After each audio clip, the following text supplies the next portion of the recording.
Start with the name of Allah. बिस्मिल्लाहिर्रहमानिर्रहीम। आज हम बात करने वाले हैं हाइट के बारे में। हाइट पे जो हम काम करते हैं, 2 मीटर से ज़्यादा कोई भी काम करते हैं तो वो हाइट वर्क में आता है। हाइट वर्क मतलब कि ऊंचाई पे काम करना।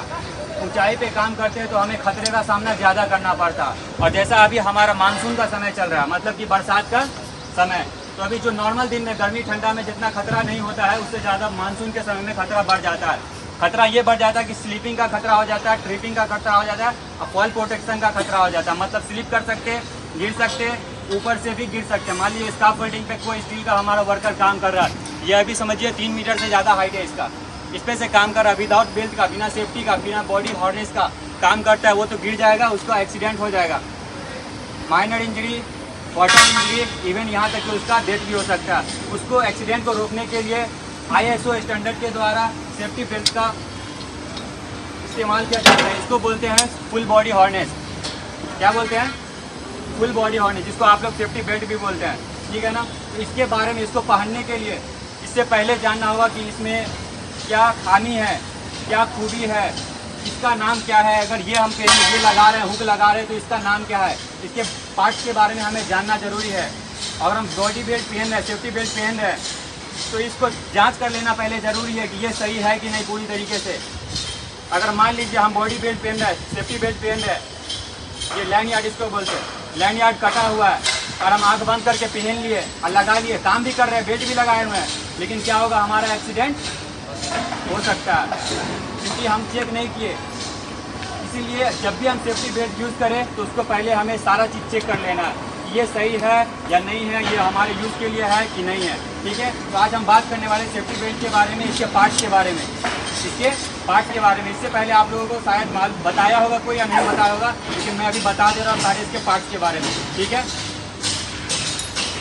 कभी भी बॉडी बेल्ट पकड़ा जाता है, सेफ्टी बेल्ट, तो इसको यहाँ से पकड़ा जाता, शॉक एब्जॉर्बर के पास, इसको पकड़ते यहाँ से तो पूरा ये खुल जाता, ठीक है ना।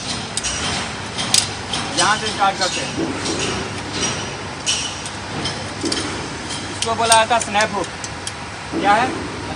Snap hook. इसको हम लगाते हैं, कोई सा भी स्ट्रक्चर में हम लगाते हैं तो ये फंस जाता, ये फंस जाता, स्नैप हुक। उसके बाद नेक्स्ट आता स्नैप हुक के बाद ये आता ये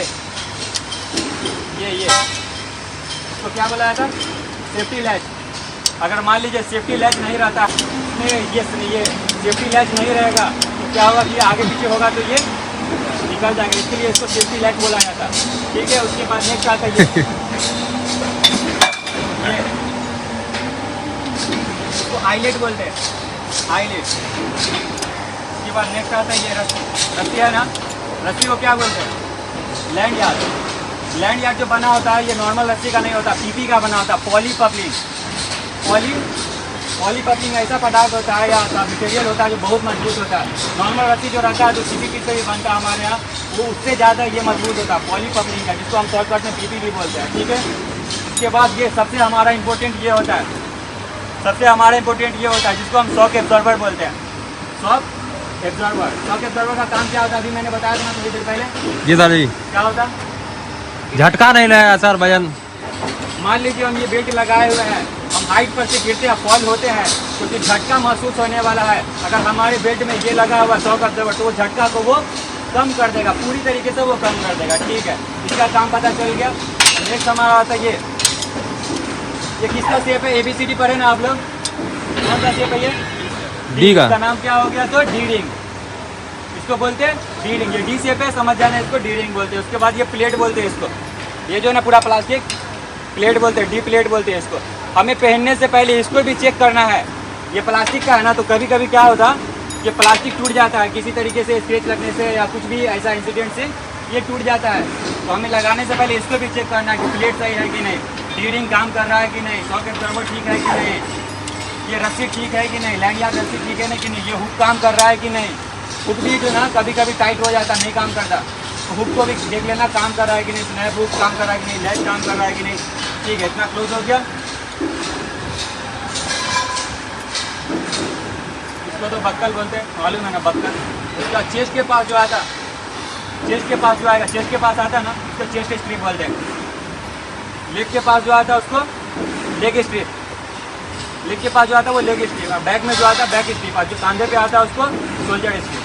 इतना ही कुछ है बस। बाकी पहनने से पहले हमें पूरा तरीके से जांच करना पड़ेगा, पूरी तरीके से जांच करना पड़ेगा। बॉडी पार्ट का नाम तो पता चल गया, बस। Thank you.